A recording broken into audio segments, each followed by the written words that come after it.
You know, most people think slavery ended in this country in the 19th century, but thousands of people are sold here every year. Some forced into prostitution, others may work for no pay. The government has funded 42 task forces across the country to root out human trafficking operations. It's a $32 billion industry worldwide. And as Tracy Smith reports, it's making its way into America's suburbs.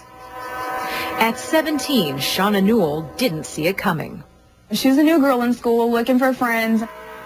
A new girl in town invited Shauna for a sleepover in her Pensacola neighborhood. A man posing as the girl's father slipped Shauna a drug. She woke up to a nightmare. My legs were being held and my hands were tied like this above my head. And I remember saying, no, please don't do this. While her parents frantically searched, Shauna was drugged, raped, and beaten.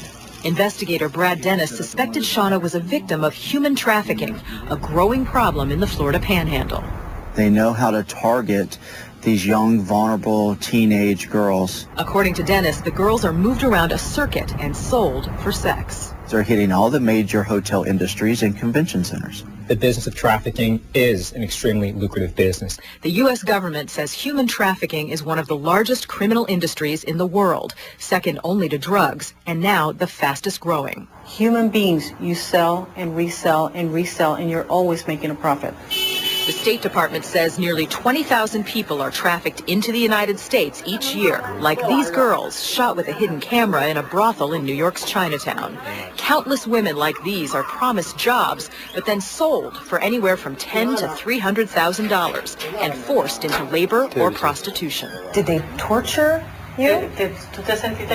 This Haitian woman came here to be someone's nanny, but ended up a sex slave.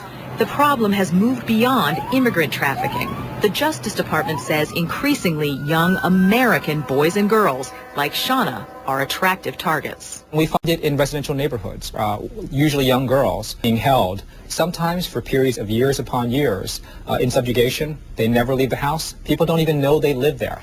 In Shauna's case, investigators pursued a group of suspected traffickers in the Panhandle area, and Shauna was released after 4 days. But her captors are still at large.